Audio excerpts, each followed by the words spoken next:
બાપુ માતા જ તારા સુધી બનાવવાની આઈડિયા હું આપું કેવી રીતે થાય છે.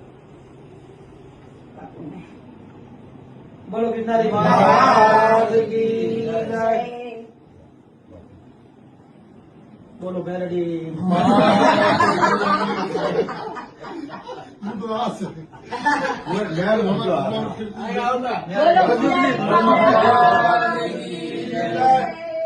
મહાકાલેશ્વર ભગવાન રામાશંકર ગીરી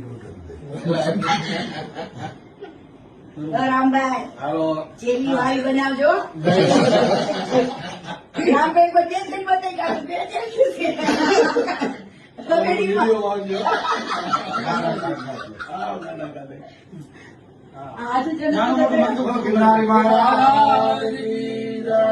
આશીર્વાદ દો બેન. ભારતી પરિવારને ભાંગવાની કોશિશ તો ઘણાએ કરી પણ મેળ ના આવવા દીધો ગિરનારી મહારાજે. જય ગિરનારી મહારાજ. જય ગિરનારી મહારાજ.